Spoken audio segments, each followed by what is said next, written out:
really just the introduction. If you have a look at the notes online, you'll pretty much pick up most. And also the lecture was recorded, so you should be able to look at the recording if you want as well. Yeah, if you have a look on the subject blackboard, UTS Online, down the bottom on the left-hand side there's a tab called Recordings or Lecture Recordings. You should be able to see that from there.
Okay, let's have a look, see what we're doing.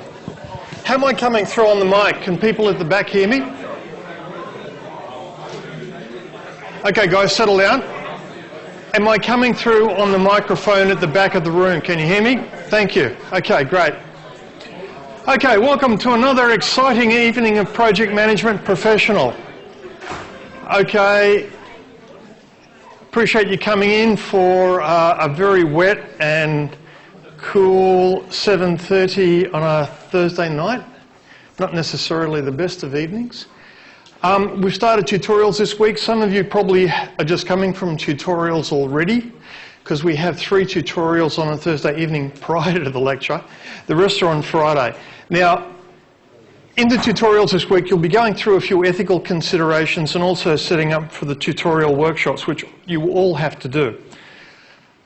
Now, you have to get into tutorial workshops. There are 6 groups who will be presenting and working over in that group for the rest of this term. You've got to be able to run a workshop, collect the information, analyse the information, and fill out a report template, which you will be putting up online on UTS Online in your tutorial discussion forum for the draft, and the final version under the workshop output for whatever the topic happens to be, because it's a different tab item up there for workshop outputs for scope, workshop outputs for tasks, for risks, etc., etc. Make sure your final version is up by Tuesday following the Thursday, Friday of the week before, after you have got approvals. Now, a couple of things. The templates aren't that hard to fill out, but you have to actually think through what information you're looking for and what you want to say.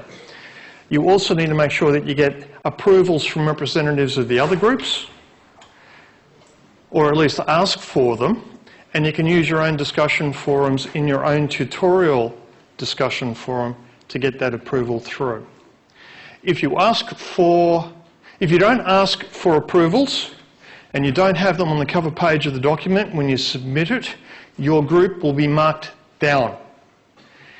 If you ask for approvals and representatives of the other groups do not reply with a yes or a no, then you're fine, they get marked down. Okay? So just think, because you have already run your workshop group and done the report, or that your workshop that you are running isn't for 4 weeks, that you can kind of forget about it. No. You have to think about what it is that you're trying to do. Also, they do take attendance in your tutorials. They don't take attendance here in the lecture. But because the workshop participation adds up to your final participation mark, which is worth 15%, we do keep an idea or a tab on who comes and who goes. Okay, that's just a bit of a heads up. So going to the tutorials and participating in the workshop, running a good workshop, doing a good report, helping other groups get good marks for their workshops when it's their turn, and also participation in the discussion forums adds up to your 15%. Okay, are we clear on that one? It all adds up. If you don't turn up to the tutes, well, you can't really participate and you're giving away free marks. Okay, let's move on. I just wanted to get that one out of the way. Tonight we're going to talk a little bit about ethics. Now, ethics from an information technology point of view is actually kind of important. Who is planning on an information systems or information technology career when they come out of here? 3.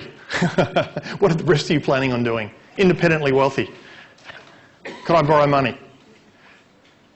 The thing about information technology is that those who go into the industry are actually in charge of a lot of information and will have access to information that normal people will not. So this is one of the reasons that we actually run a lecture like this, is to make you at least aware of different ethical perspectives. Now, I can tell you, all of you have an ethical point of view,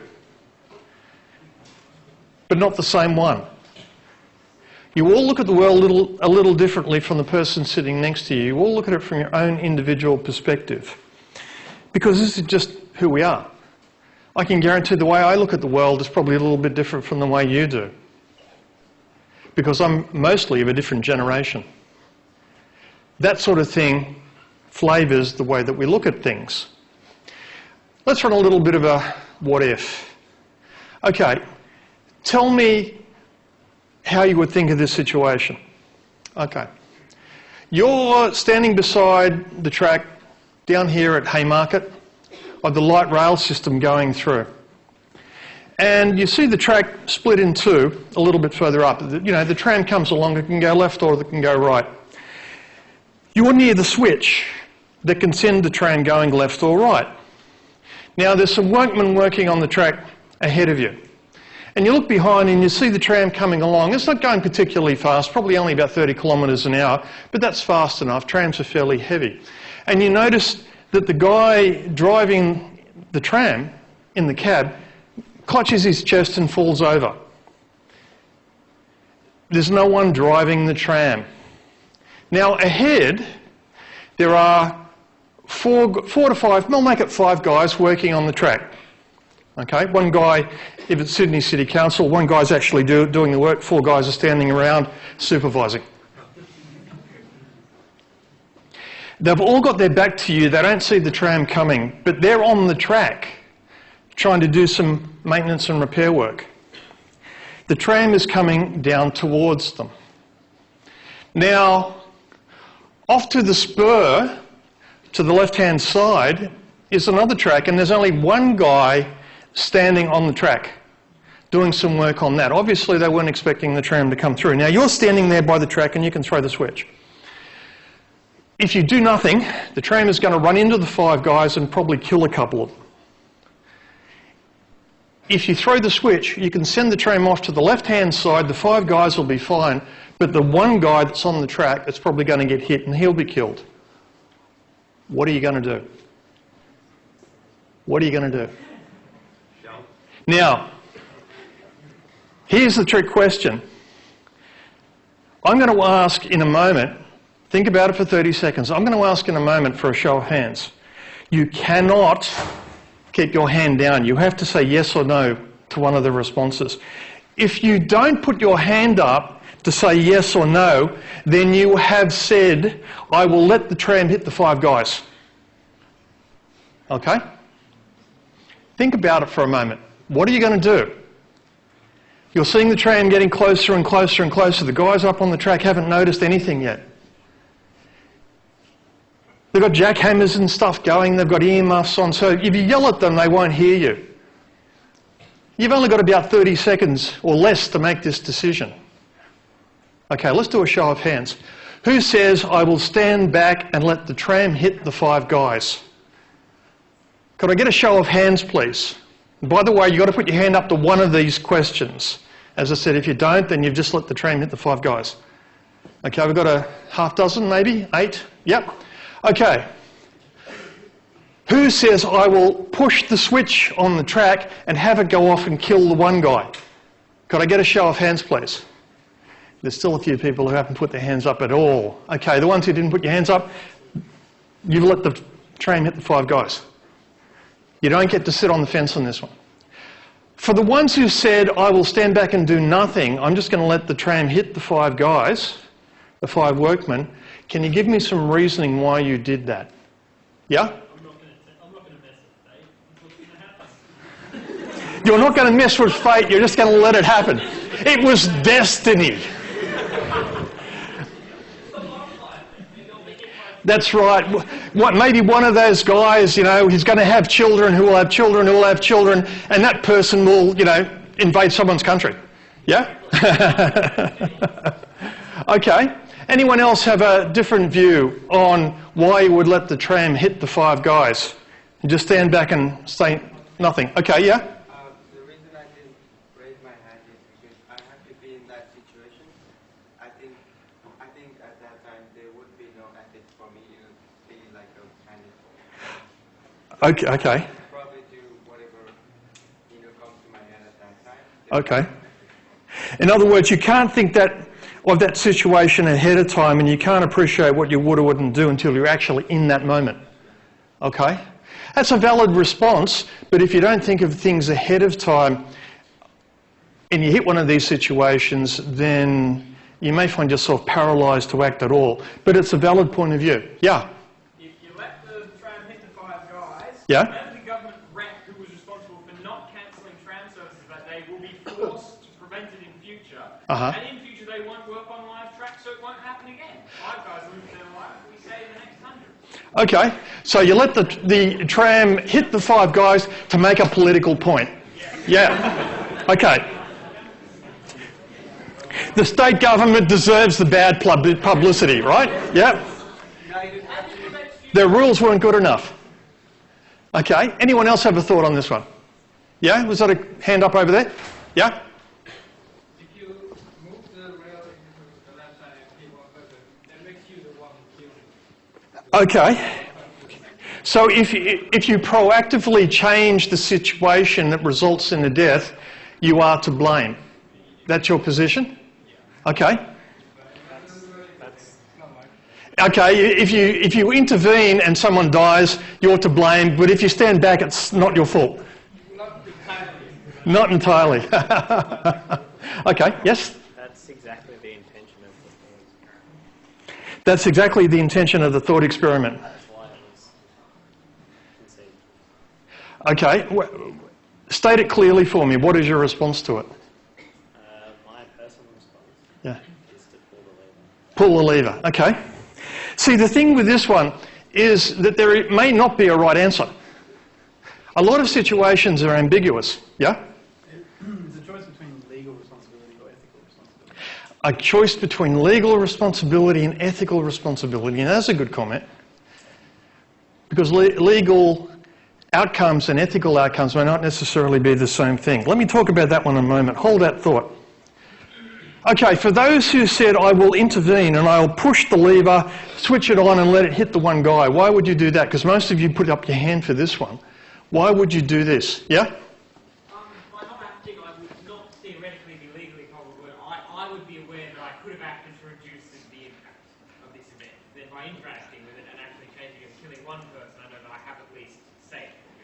Okay, so basically, when we take a look at it, the weight of numbers tells, and you can deliberately kill 1 person and potentially save 4 others, or save 5 others. Yes. So the net gain, it's a numbers statistic, we've saved 4 people's lives, overall. Okay, so we're reducing ethics to numbers. Fair enough, I understand. Anyone else have a perception? You've just pushed the lever. For those who said they would do it, you had a reason for doing it. Are there any other thoughts around this one? Yeah. I'd say, since it's kind of a public place, you're probably responsible either way. If you stand back, they're probably gonna say, why didn't you stand back and let 5 people die? If you push it, you're gonna let 1 person die. You're still gonna be.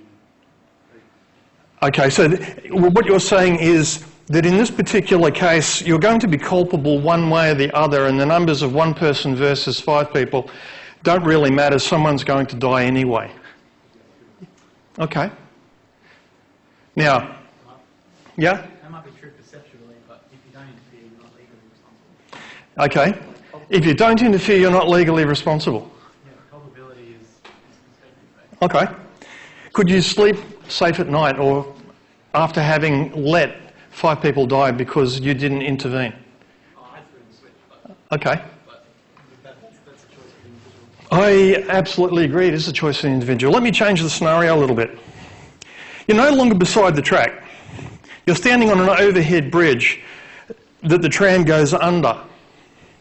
And you're looking over the rail and you see the people working on the track. And you see the tram coming, same scenario, guy clutches his chest, you look through the window and he's fallen down out of sight. Tram's got no driver. Now, beside you, on the overhead bridge, is a rather overweight gentleman. Okay? And he's craning over, looking down at the tracks, going, oh, what's happening here? Now, he is a little bit more overweight than I am. He would make a nice buffer. He could potentially derail the tram if he lands on the track.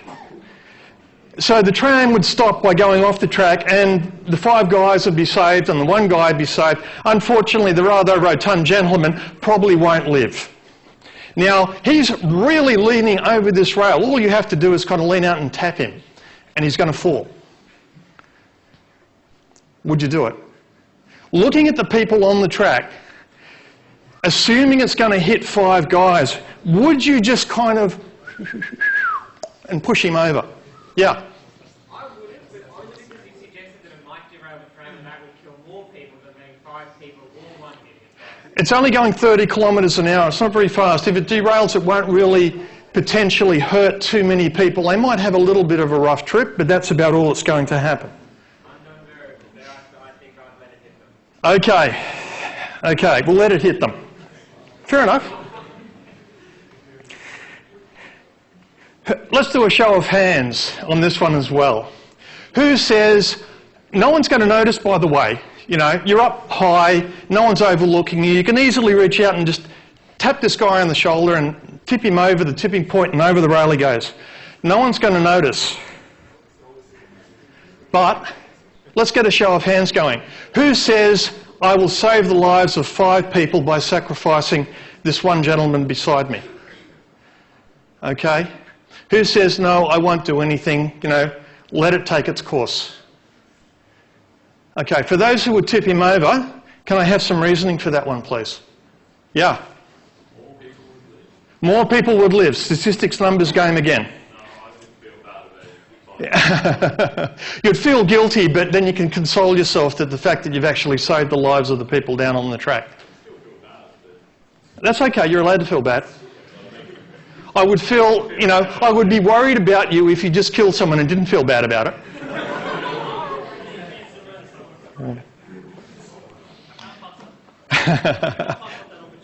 Can't pass up the opportunity. Okay, anyone else have a thought on this? You're the one who's tipped them over. Anyone else have a thought? Yeah. Sorry, the what? Oh, okay. You're going to sell it after the fact. He jumped over the rail and deliberately tried to save the 5 men. You know, they will interview you in Newsweek saying, yes, I was a witness, I saw it all. He's a hero.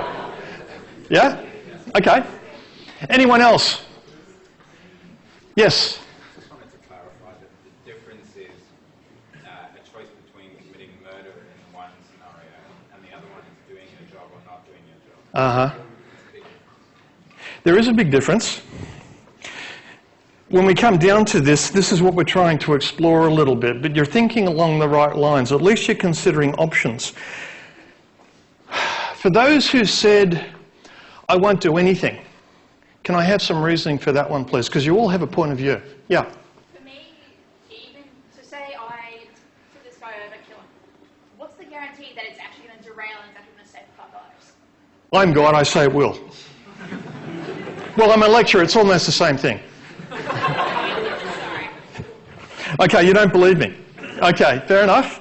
That's all right. There is no guarantee of anything in this world. Even if I say, yes, that will absolutely happen, there might be a very slim chance of me being wrong. It's infinitesimally small, but it might happen.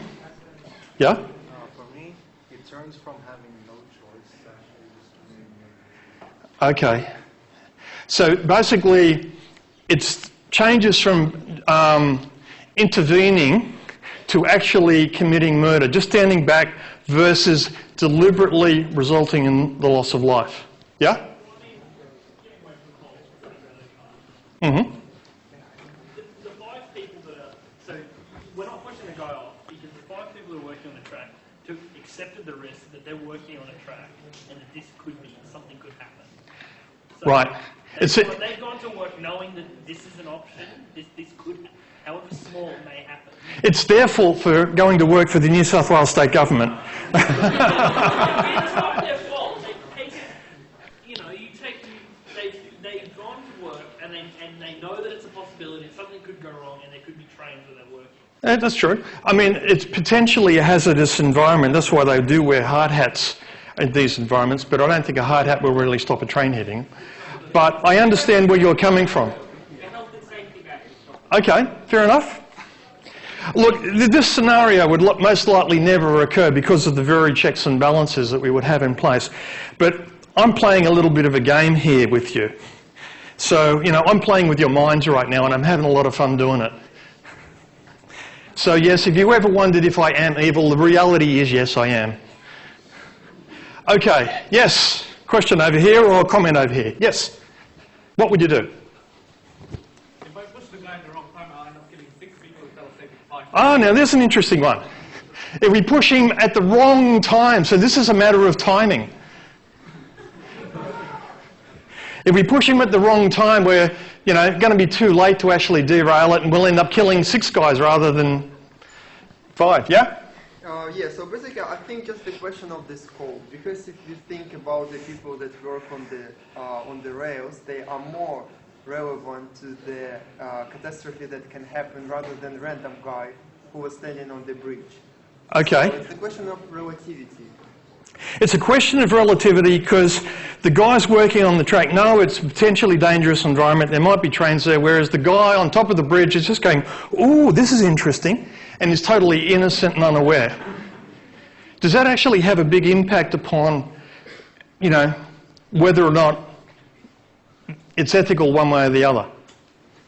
What the guy thinks. Let me change the scenario again. It's no longer a rather overweight gentleman beside you. It's your mother. You've been taking her for a wander through the town. Okay? Now, would you tip your mother over onto the track in order to save the lives of 5 guys? I never liked her anyway, all right? Yes?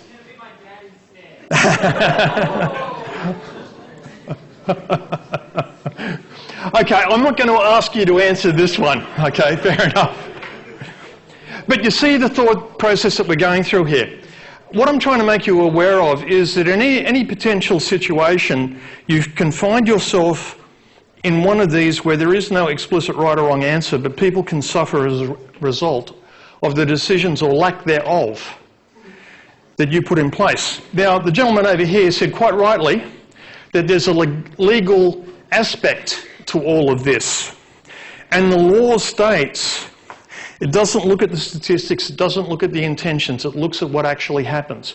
The law states if you stand back and do nothing to intervene and 5 people die, you're absolved legally. You can't be put in prison. If you push the guy onto the track or flick the switch to send it down the spur line and hit someone down there, that's murder. Yeah. If you deliberately push someone onto the track in front of a tram and they die, or you push the switch to send them off and hit the one guy working on it, rather, you might save the lives of 5 people, but you deliberately intervened that resulted in a loss of life. Would that include a scenario where you are responsible for the safety of a particular area? So say for that train station example, you're responsible for the safety of people on that train station. Possibly. Depends on the specific situation. This is where it gets into very grey waters. Because if you're looking at an area, then you would have to say ultimately who was responsible for the scenario. Is it the person standing beside the track, or is it, you know, the foreman who sent the workmen onto the track in the first place? Is it the traffic controller who had a train or a tram going down the line a little bit ahead or a little bit behind schedule, so the guys weren't expecting it?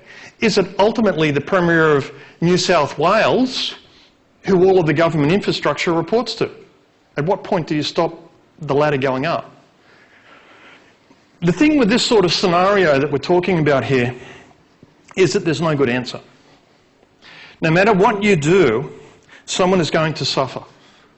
The only choice that you have in your mind, the only choice you have available to you, is the degree that you intervene and what consequences may come from that.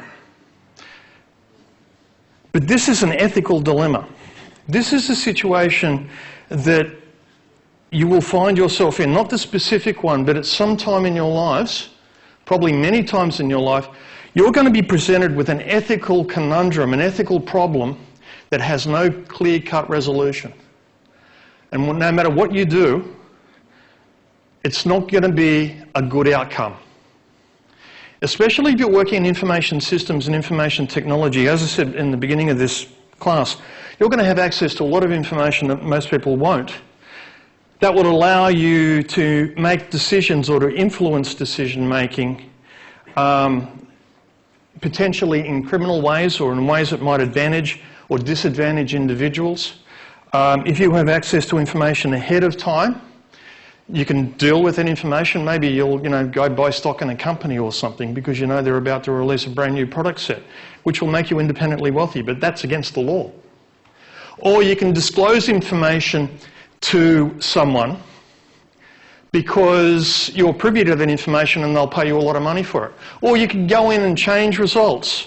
I mean, the thing is that most of you are IT students of one degree or another. If you could hack into the university system and change your grade from a pass to a HD, would you do it? In this subject? I would know, by the way, but that's all right. Would you do it? Everyone's looking down. Okay, fine. But these are the things that could come up. If you've got access to systems or access to information or access to capabilities above and beyond the normal individual because of the knowledge or the position that you happen to be in, you can change outcomes. And the question happens to be, do you do it? For your own particular advantage, the advantages of your friends or family, but often when you do this sort of thing, someone else somewhere else suffers. So you may get an advantage, but it's the stranger that suffers. Is that okay? Let's move on. I just want you to think about some of these situations. So, clarify characteristics of professionalism.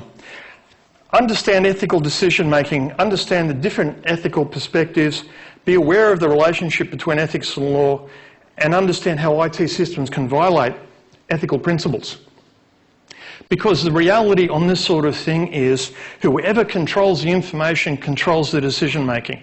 If you control the decision-making, you control the outcomes of those decisions. You don't have to lie to get what you want. All you need to do is not give the information to someone who needs it. And they will make a decision in a certain way based upon incomplete data. That's all you need to do. No one will ever know. Do you do it? These are the things that you have to consider, because if you're going into IT as a profession, you're going to find that you're going to go into these types of conundrums. By the way, this isn't just professionalism. In your personal lives, this will be the same thing. You'll be in situations where your ethical principles and your value systems will be tested. I won't say may be tested, I say will be tested. Because at some point along the way, something's going to happen and you'll be in this situation. You know, guys, what do you do if your girlfriend gets pregnant? Girls, what do you do if you get pregnant and you know that your boyfriend wasn't expecting this? What are you going to do? These are the types of thoughts that you may have to consider. Now, when you take a look at life, there are many, many perspectives that can come into play. But when you take a look at how we operate and how we work, one of the points I'm trying to make is the importance of acting professionally. One of the aspects of acting professionally is to understand the value systems in play. So, what is a profession? Experts in a field which provides them with an advantage over the layperson.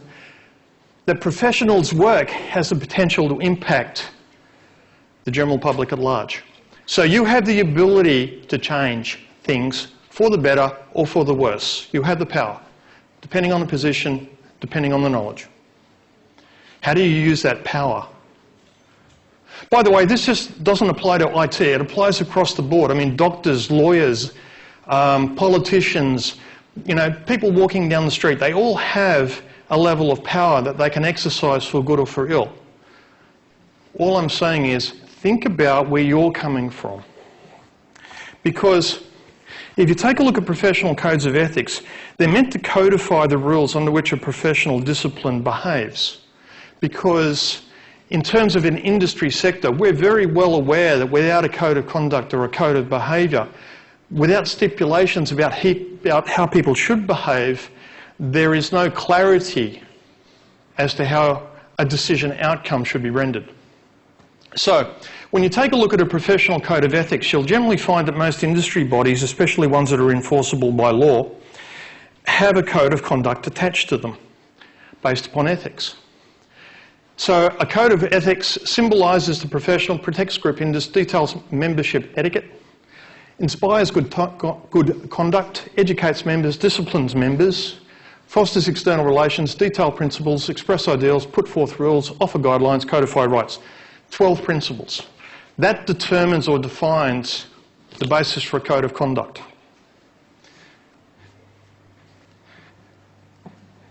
And yes, I have asked this question in an exam before. So when you think about those things that identify the boundaries of a code of conduct, then we can take a look at the professions that actually have these in place. With medicine, we have the Hippocratic Oath, which says, beyond all things, do no harm. That's the first and key rule of the medical profession. It also has the Australian Medical Association, which says if you do harm and you do it deliberately, we will strike you off so you cannot practice medicine ever again. They can stop you being a doctor. Law, they have the Bar and the Australian Law Society. Accountants have CPA, Institute of Chartered Accountants. Engineers, Institute of Engineers Australia. Architecture, Royal Australian Institute of Architects.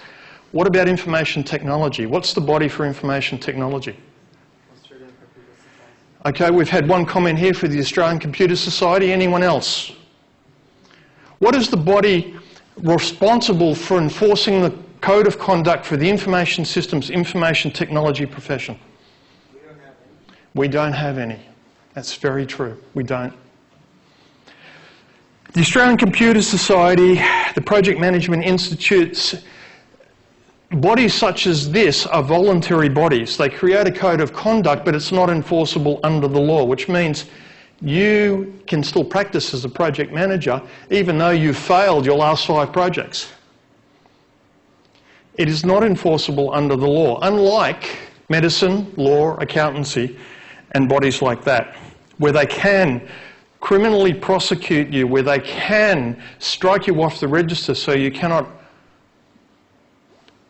action your own discipline. You can't work in that industry sector anymore. With information technology, with project management, information systems, there is no such body. There are groups that create codes of conduct voluntarily hoping that people will adhere to them. But if you don't, there is no outcome. Now, what do you need to be a project manager? If you come out of this course here, at the end of your undergraduate degree, you've gone through, Grant's taught me all about project management. Can you call yourself a project manager? Can you? Can you legally call yourself a project manager after having attended a course like this for 3 months? Anyone have a thought? Okay, I see a few nods going up. So you say, yes, we can call ourselves project managers? Yes? Let's do a show of hands again. Who says that they can call themselves a project manager after having attended any sort of education course for about 3 months and have a bit of paper at the end that said, I passed my degree? Yeah? 1, 2, 3, 4, 5. Okay, got a few hands. Who says no, you can't call yourself a project manager? Got a few more hands going up. There's a lot of people sitting on the fence who are unsure. Okay? I'll tell you right now, yes, you can call yourself a project manager. You won't be one, but you can call yourself whatever you like. You can call yourself a hippopotamus if you really want to.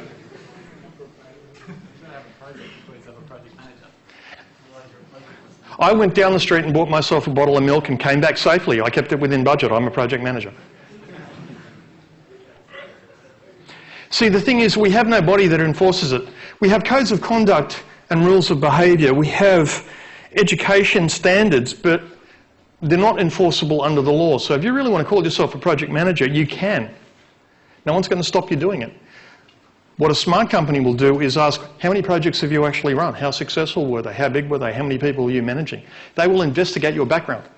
They will check your references. They will have a look at what experience you've got. Did you do it in IT? Did you do it in engineering? What sort of project did you run? Did you run it here in Australia? Did you run it overseas? These are the questions that will come up. And they will then make a judgment as to whether they think you're a project manager. But you can call yourself anything you like. Because the piece of paper you get at the end of here just says that you have a degree in information technology, a bachelor's degree, which is a nice qualification. But it doesn't actually say that you can be a project manager. What it will say is that maybe you have some background that would allow you to work on a project. So, taking a look at some of these things, there is a difference between what you can ethically say and what you legally can say. Ethics, beliefs regarding right and wrong behaviour involve moral, legal and social issues, attempt to determine some general basis for choosing and judging moral actions, and ethical behaviour therefore are practices that conform to those standards. But I can guarantee that you all have different views of this. You all look at the world differently because you've come from different backgrounds. You've got different parents with different levels of upbringing.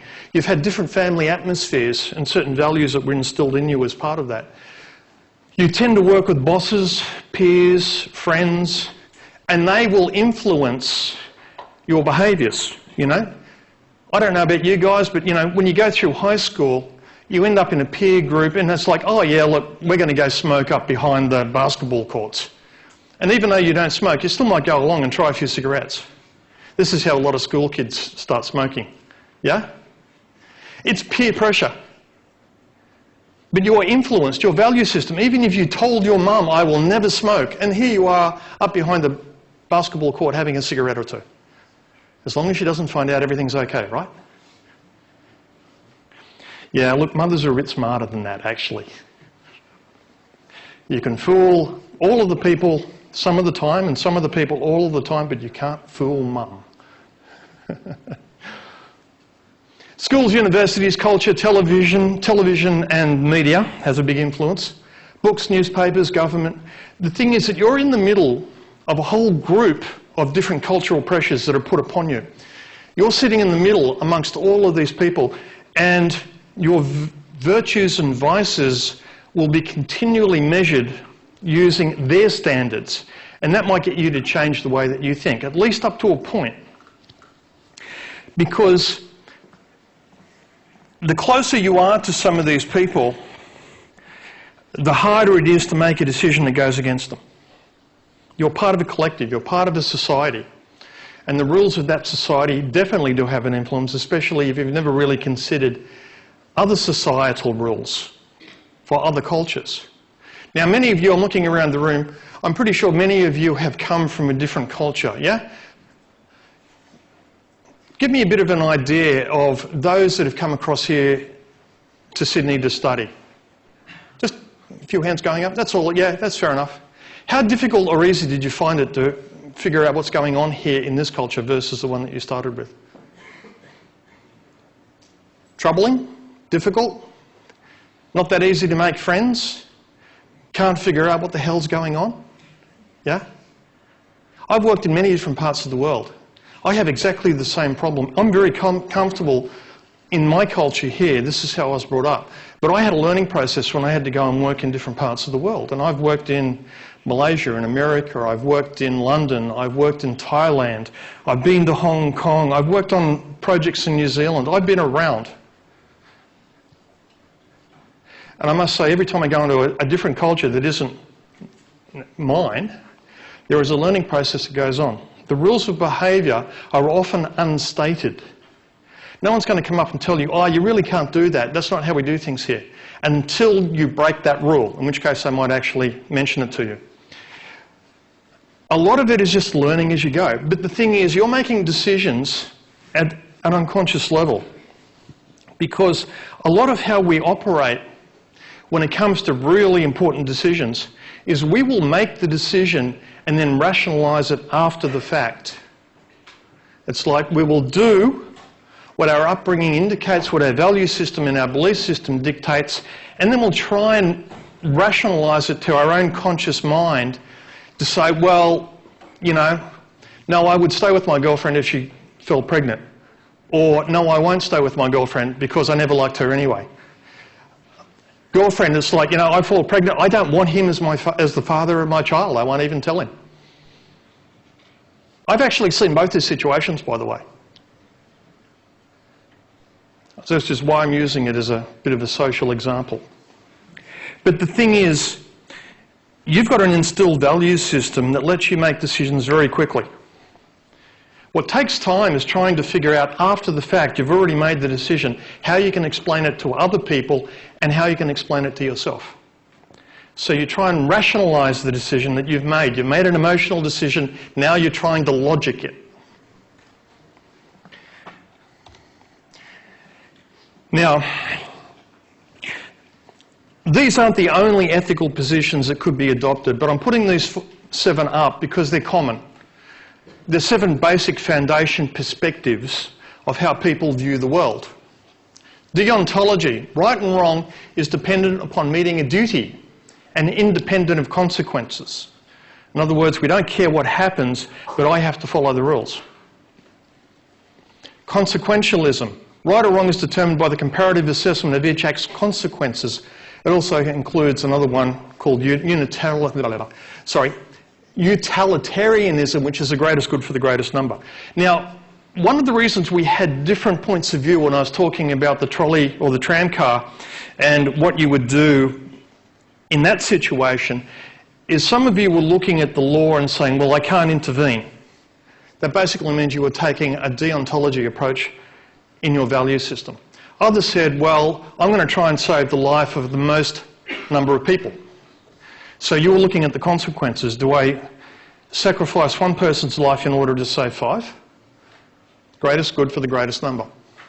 Relativism. There is no single ethical truth. Everything is contingency-based. Whatever a culture thinks is right or wrong for its members.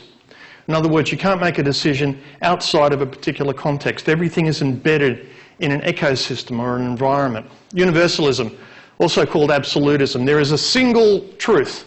Implies a single perspective of right or wrong. You often see this one in religious extremism.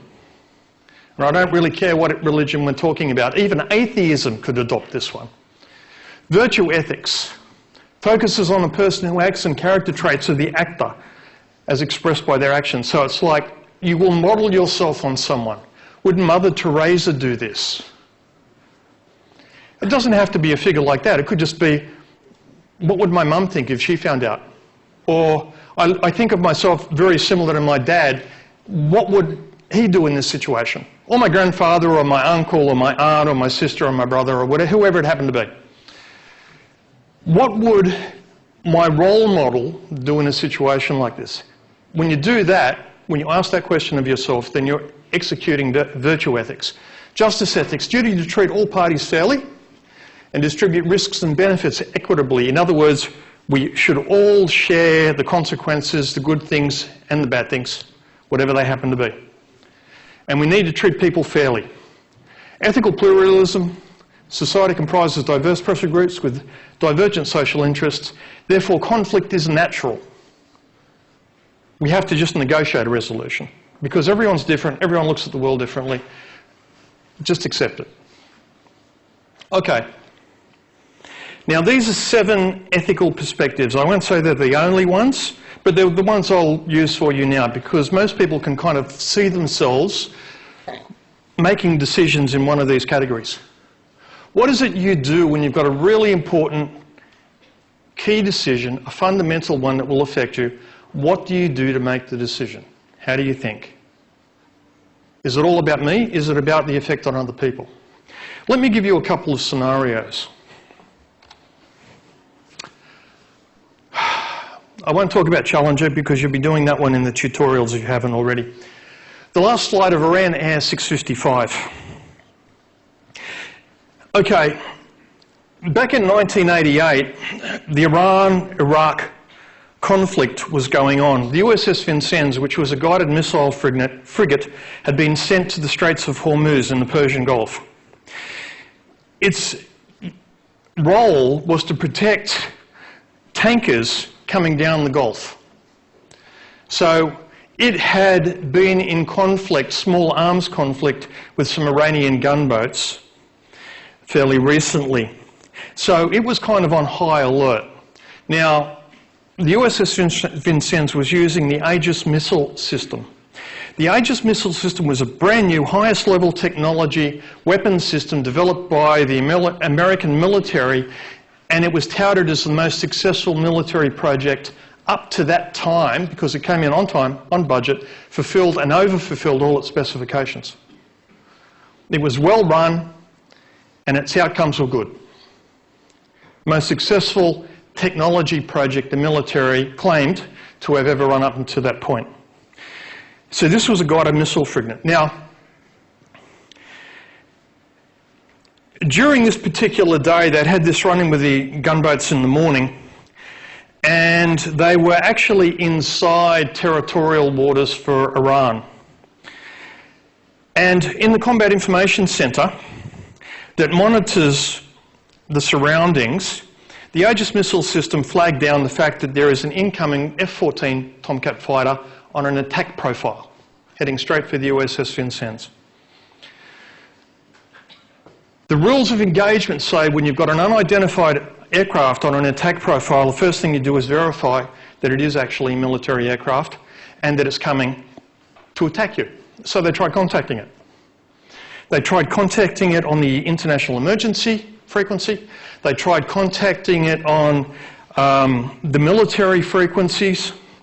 This plane, they tried contacting it about 7 or 8 times using different procedures. The plane ignored them and kept coming towards the USS Vincennes, which is on the surface of the ocean. So the captain, his rules of engagement says, I first protect the mission, I then protect the ship, I then protect the crew. Those are the priorities if you're a military vessel. His rules of engagement said that if he came under attack, he was meant to respond, especially if he came under attack from a fighter aircraft that could launch air-to-surface missiles and potentially destroy his vessel with all aboard. So they had an exclusion zone around the ship that said if this particular fighter got within launch range of its own missiles, the Vincennes was to shoot it down. The contacts to the aircraft had failed. So the next thing they did was take a look at commercial airline schedules to say, okay, are there any commercial airlines that are supposed to be flying in the airspace above us at this time? And there wasn't. There were ones before and ones after, but in this particular time of day, there was not to be any aircraft overhead. And the Aegis missile system is saying, hey guys, you know, you're about to be sunk. This thing isn't deviating from course. The captain asked his combat information officer, is it actually an attack profile? Is it rising or is it descending? Because if it's rising, it's an aircraft going for cruise altitude. If it's descending, then it's pointed at the ship and is descending to missile engagement range. The Aegis missile system said, it's descending. So the captain, put yourself in this position. What are you going to do? He let it get close. He actually let it get closer than his rules of engagement were supposed to allow. And then he said, fire. Iran Air 655 was a routine commercial flight from Bandar Abbas in Iran heading for Dubai in the United Arab Emirates. This was a standard flight that took about 30 minutes, just under 30 minutes. On this particular flight were something like about 260 individuals, of which a number were children on a school excursion. It was destroyed. It was only after the aircraft had been shot down that the captain and crew realised they'd just shot down a commercial airliner in commercial airspace, because that particular air corridor is one of the most heavily trafficked commercial airspaces in the world. When they went back and looked at it afterward, they realised a couple of things. First of all, the wonderful IT project for the Aegis missile system that had been touted as being so successful had identified an F-14 Tomcat fighter sitting on the runway in Bandar Abbas Airport, because Iran used its airports for both military and commercial traffic. The plane that was flying overhead was not actually an F-14 Tomcat fighter, it was an Airbus. The missile system was focused on this F-14 Tomcat fighter at Bandar Abbas that was still on the ground. So when people were looking into this and saying, is it an F-14 Tomcat fighter, the missile system was saying, yeah, absolutely, it absolutely is. The other thing is that the aircraft was not descending, it was rising. It was going for a cruise altitude.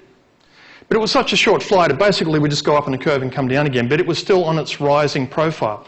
It wasn't an attack profile. But it had been misidentified as an attack profile.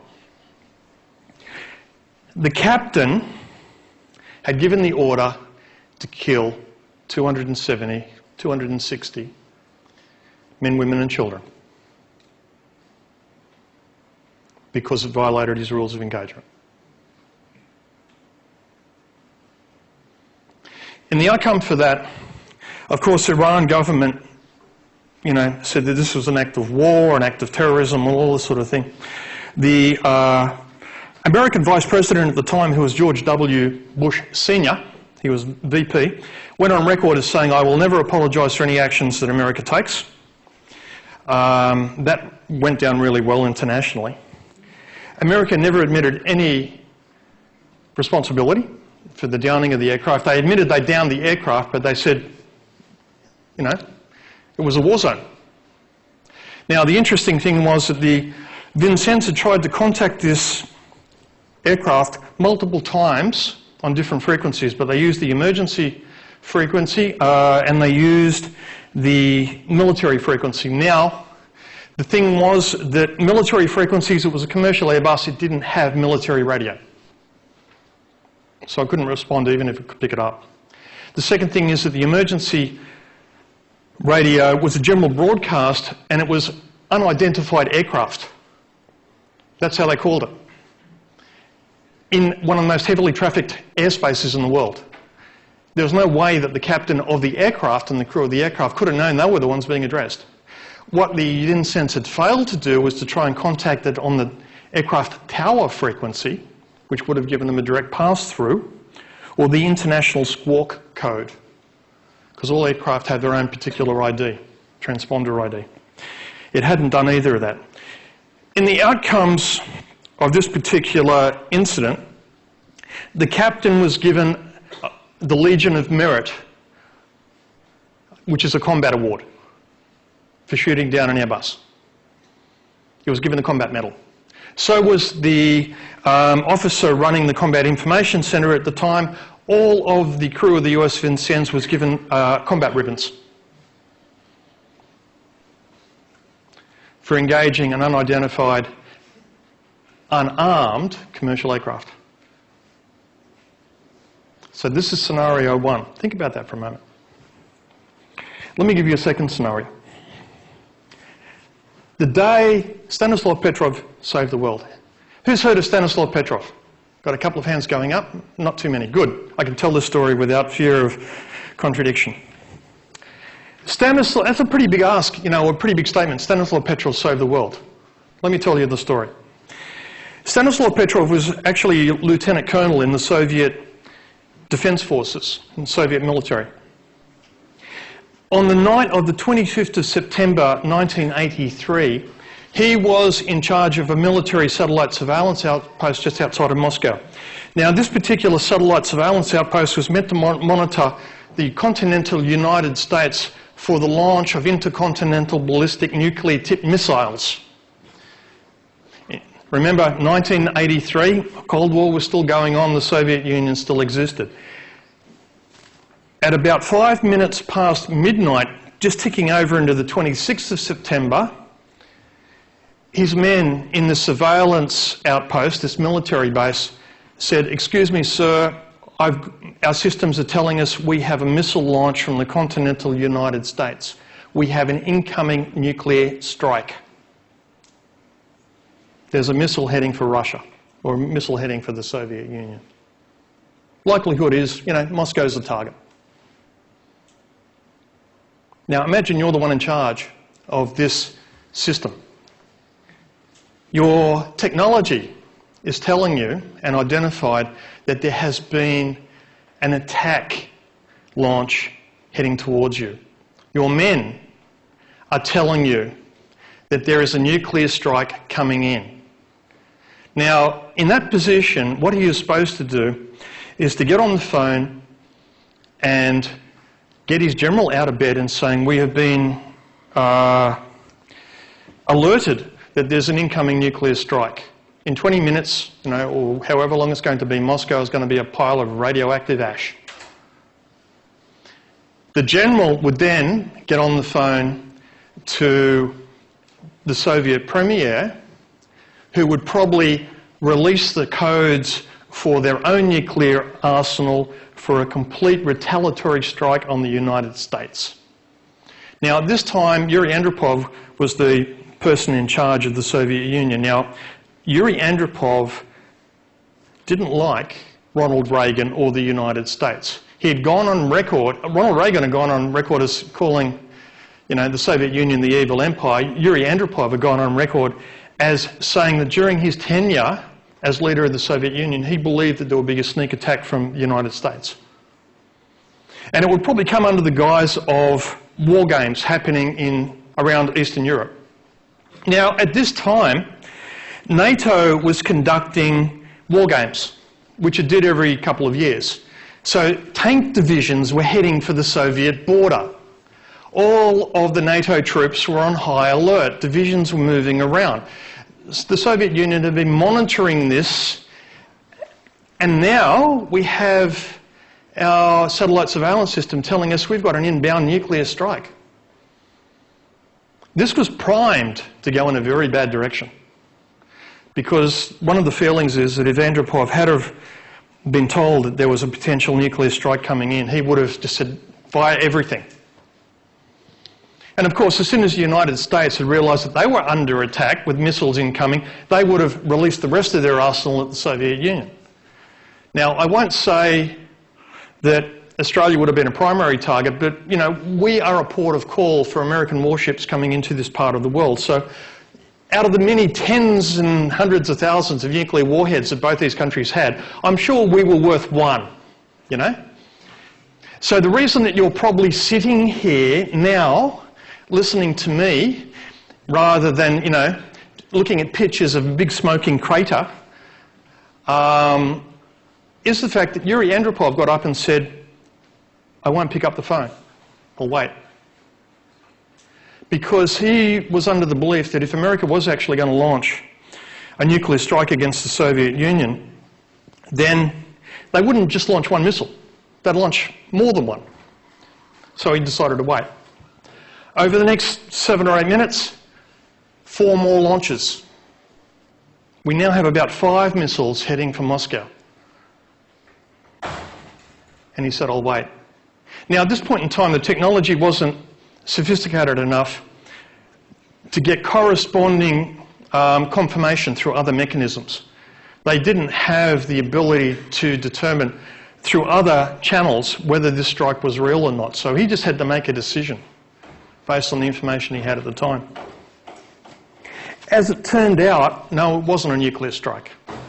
So his decision to not get on the phone and wake his general and have his general wake the leader of the Soviet Union was correct. What it turned out to be was that the software that governed the satellite surveillance system that ran the satellites that were monitoring the United States had misidentified ice crystals in cloud and reflections of sunlight off these ice crystals as a launch flare of a missile. It was cloud cover and sunlight. That's all it was. But take a look at those two situations. The last slide of Iran Air 555. Of those 7 positions that we had up there a moment ago, this one's here. Sorry, where is it? Which do you think the captain of the USS Vincennes was following? Put yourself in his position. What position do you think he adopted when he made his decision to shoot down the Airbus? Anyone have a thought? Yeah? Deontology. I kind of agree. Anyone else have a different thought? You know, this one's a free, open discussion, so feel free to chip in if you feel differently. I tend to feel deontology because he was following his rules of engagement, but I've also had students in the past, when I put this one up, talk about consequences and those types of things as well. Maybe absolutism? Maybe absolutism in which way? Because just there was the single truth about that, so he had to do the job. Okay, single truth, I must do the job. I'm here for a military reason, my rules militarily say I have to do this, and I absolutely believe in following the rules. Yeah? He didn't actually follow the rules. He let it get close up. He did. So he actually wouldn't, if he was doing everything to the letter of his training, he would have fired the second it got in his zone. He let it get as close as his conscience would allow, including transgressing the initial exclusion boundary. But not by much, just by little. But it was in range if it was a Tomcat fighter. He would have got promoted to safe face in the military, or sorry, the medal. Okay. Safe face in the military, but behind closed doors, he probably would have got in a lot of trouble if he didn't get that close. He actually ended up having to retire not too long after it. He was taken off as the captain. Yeah? So he's making this decision, and everything that he has is telling him this is what it seems. Yep. Because the way I see it is if you swap the position of our Russian, French, and Americans, one disobeying orders and one obeying, and we swap the thing, and we swap the circumstances. So he said, no, I'm ignoring it, can't be in F-14, it doesn't make any sense, and then the ship gets sunk, and everyone dies. Well, you've preempted my next question, because you're absolutely right. If he'd made the wrong call and the ship had been sunk, then everyone would have blamed him. But let's flip them over a little bit. Let's take a look at Petrov. Of those 7 positions, if you were the lieutenant colonel sitting in the military base outside of Moscow, what perspective, ethical perspective, do you think you'd adopt looking at this? Which one do you think he had in his head? Yeah? I think the thinking is consequential. He understood that if he took this action, there would be massive deaths, regardless of whether it was a nuclear attack or not. Absolutely. I mean, this is a time when the nuclear arsenals of both the Soviet Union and the United States were at an all-time high. if they had have released those arsenals together, you know, there may not have been a lot of survivors out of that. Both those continents would have been devastated, and the radioactive fallout probably would have spread around the world.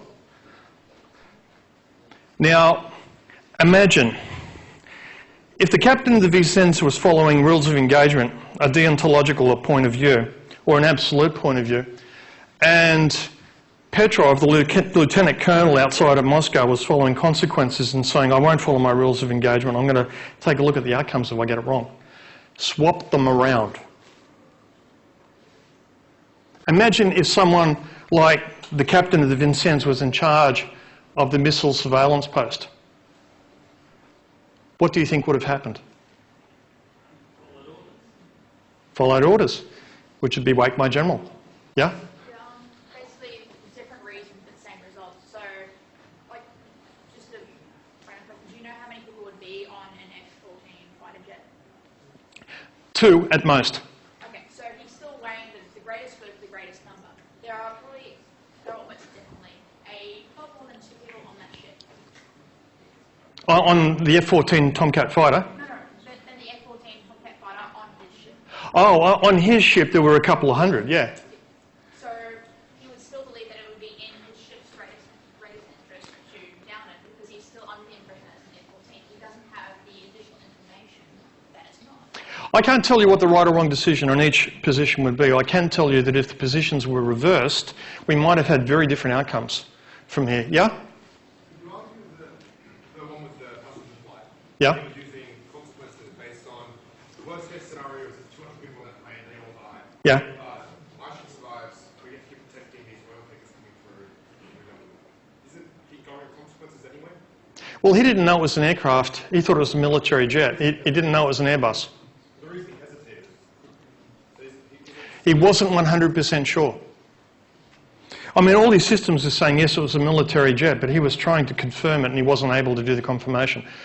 Ultimately, he had to make a decision based on the information that he had. Now, So he probably would have waited for the first missile, but then when the next 5 showed up. yeah, you know, the first missile just might be, oh, it could be a problem. You know, when 5 more start coming in, we might have a bigger problem. The thing with this sort of situation is sometimes you have to make a decision with incomplete information, not as much information as you like. You can't be sure of the outcomes. So what do? Now, I can guarantee if you were put in one of these situations, you would have to make a decision. I don't know what that decision would be, nor can I validate what was right or wrong for the 2 examples that I've just given, because I wasn't the person. I can make comments about one or the other, but it's just from my own point of view. The reality on this is I'm not the one in those situations, and a lot of the time I don't know how I'd decide until I'm faced with those consequences or faced with those rules of engagement. So when you take a look at ethical decision making, sooner or later you're going to have to make a call because you can't sit on the fence. Sitting on the fence, not making a decision, is in many cases worse than actually making the decision.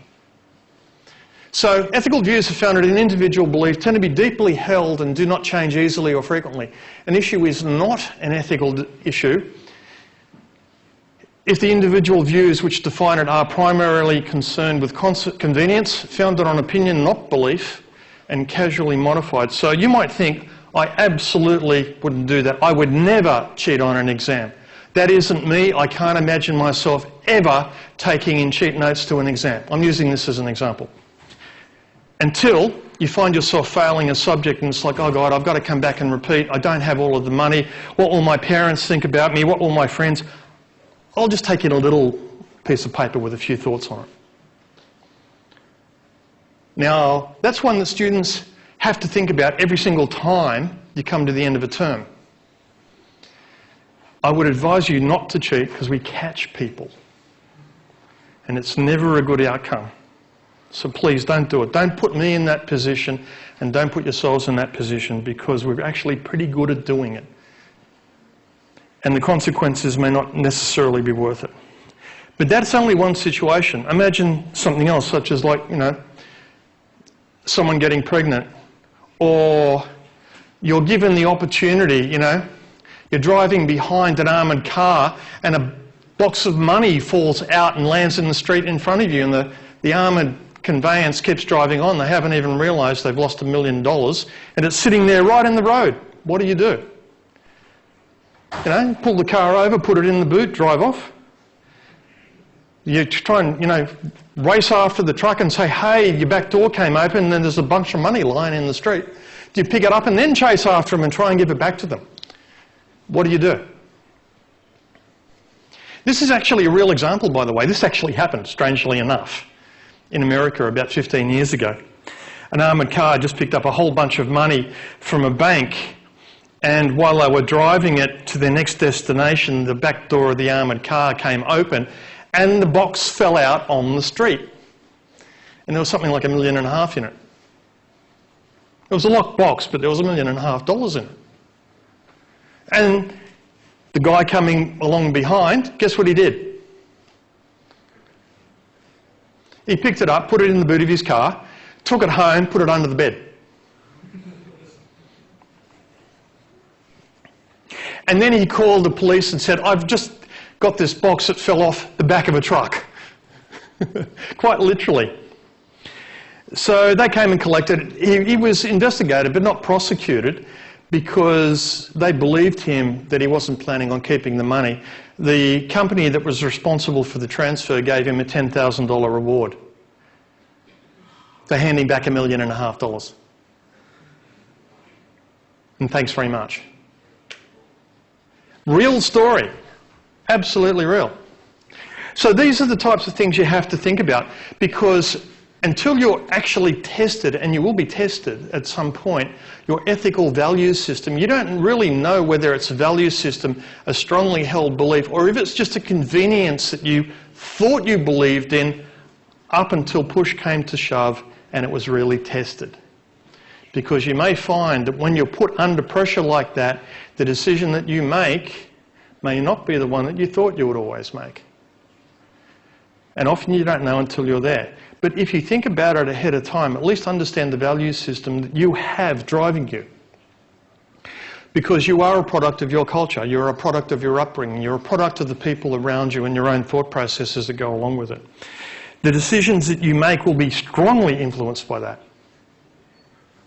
So at least be aware of that. Think it through. Think about it a little bit at least. Because when you are put in the position then, at least you've had a little bit of forewarning. Maybe not about the position itself, but about how you might respond. And you will be tested. Guaranteed. No one goes through life, lives for 80 odd years without this sort of question coming up more than once. You'll be in a situation that you would not expect to be in, that you will not enjoy. And you're going to have to make a decision one way or the other. And then you find out whether the things that you thought were sacred to you actually are. Because if it is a real belief, if it's a real value, you will stick to it even when it disadvantages you. If you can discard it, even if you feel guilty and bad about it, it was never a real strong belief. It was just a convenience that you held up until now. So common ethical concerns for project managers. Deliberate underperformance. It's like, I haven't got another job to go through, so I'm going to just drag this project out as long as I possibly can so they can keep paying my contract. Seeking the most lucrative solution, not the one that makes the most sense. And you'll not often, but sometimes see this if a project manager is incented on how much money they bring into a particular company. Phony estimating or not willing to show reasoning. If someone says, oh, that'll be $1 million, and you ask them, can you show me the reasoning for that? And they say, no. Then you have to ask why. Where did they get their judgment that this project is going to be $1 million? Because maybe it's only $400,000 and the other $600,000 is going somewhere else.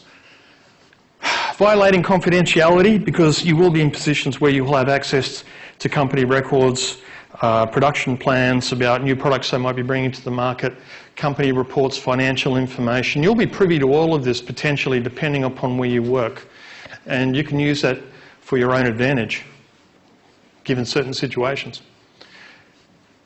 Misinformation, disinformation, falsification, misreporting. When you do this deliberately, when you give information about a project in order to be able to make yourself look good or seeking some other advantage, then you have to think, you know, this might be a problem.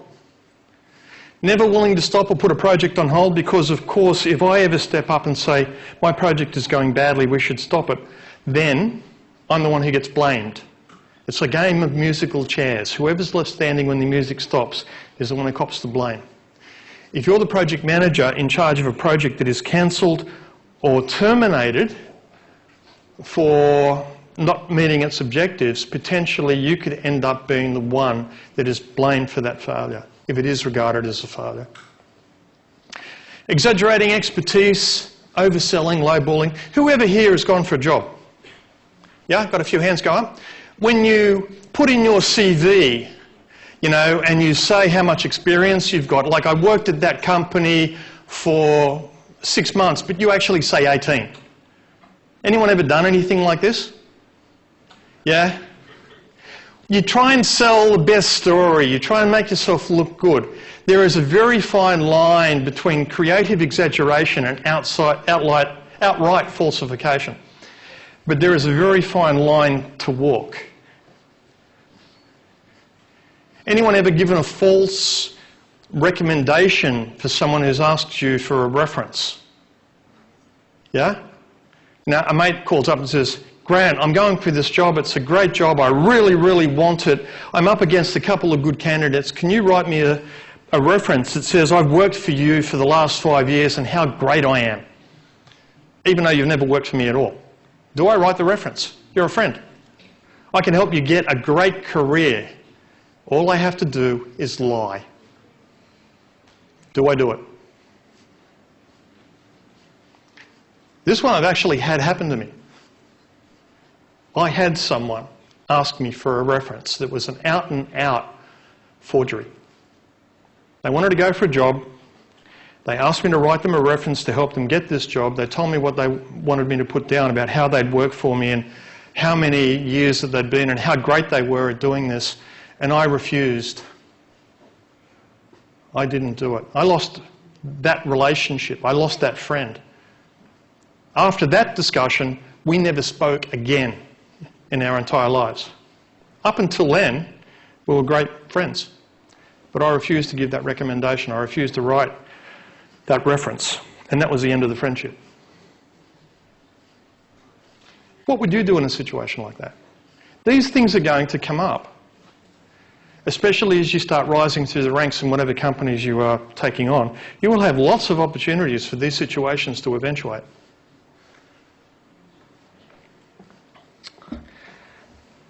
Exaggerating expertise, personal interactions, benefits and/or conflicts of interest.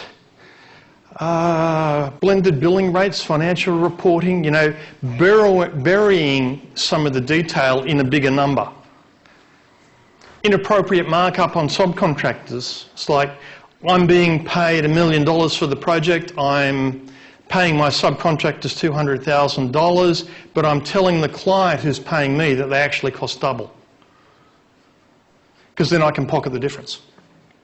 Using project management as a sales force, and you often see this one in lots of software vendor companies, where they expect the project management force to actually help sell the project as well as run the project.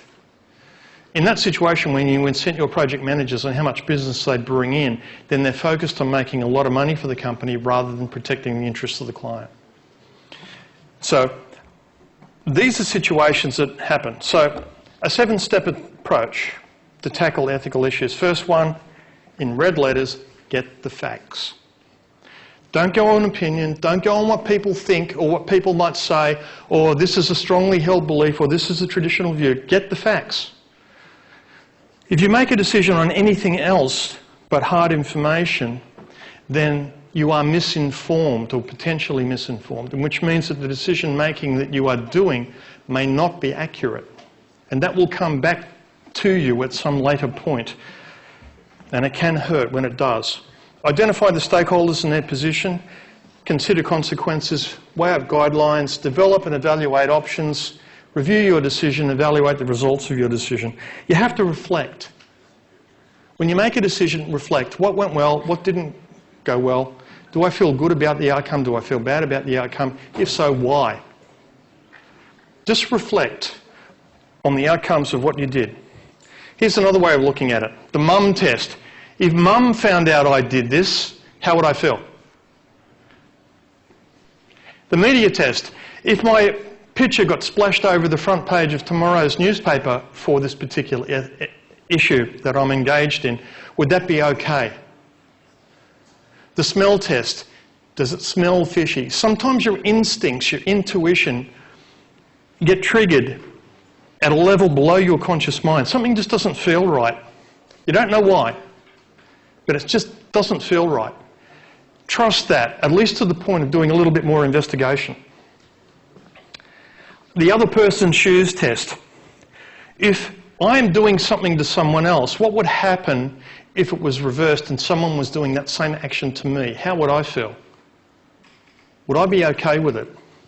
And the market test, which is, can I sell this idea or this concept to other people? If I'm going to take this action, can I sell it to other people so they think, oh, that's really good. Yeah, go ahead and do it. That sounds great. Or would they object and say, oh, no, I don't like that. So these are more social, individual, interpretive types of tests. Having an ethical framework helps provide answers to questions such as what should I or we do? What goals should we pursue? What laws should we have? What collective behaviour? Because the thing is, law and ethics are not the same. The thing is, law often lags behind ethics. Society changes and the rules of the ethics that go along with it also change. There was a time when I was growing up, it was okay to cane kids for talking in class. I know, I kind of got sent to the Dean's office on more than one occasion. These days, if you caned a child, that's child abuse, criminal behaviour, and the teacher doing it can be convicted and sent to prison. The rules of behaviour change. The ethics attached to it of a society can be modified over time. But the law has to then play catch-up. There's a lot of law that's been trying to be put in now around things like data privacy and the internet, identity theft, but it's playing catch-up on things that have been in place for a long time. The technology is evolving so quickly that it allows people to take advantage of it, but the law is a very slow thing. So ethics and IT must consider how information systems affect human choice and the individual beliefs and values that go along with it, whereas law determines the principles and regulations in a community as set by some authority and enforced by judicial position. And now that is important because the rules of society, if it's law, not only state how you should behave, but they can enforce that behaviour. If you transgress it, they can punish you. So individual beliefs versus society rules for accepted behaviour, and these can be quite different. Ethical versus legal. Most things, ethical and legal, not a challenge. Give me an example of something that might be ethical but is not legal. Yeah? Assisted suicide? Assisted suicide. That's a good one. The ethics of it might be argued, but there certainly can be people around that believe that the ethics are positive but the law will not allow it. Absolutely. What about stealing a loaf of bread? Is that legal? No. What about if you stole it to feed a starving child? Legal but not ethical. Give me something that is legal but not ethical. E-marketing. Yeah. Damn irritating if nothing else. I tend to look at bank fees as a little bit in this bucket because, you know, they charge me for binding my money while they're also investing it to make a profit for themselves. So they get two bites of that particular cherry. I tend to think that's a little bit unethical, but it's absolutely legal. And it's a personal opinion. Other people might look at it. Is there anyone here from the banking environment? Okay, I'm in trouble then, aren't I? The whole financial sector is not ethical. Finance in general isn't ethical. finance in general isn't ethical. I won't agree or disagree because I know some very ethical financial people. But I will say that when you're in charge of numbers and in charge of people's money, that is really information these days. And the possibility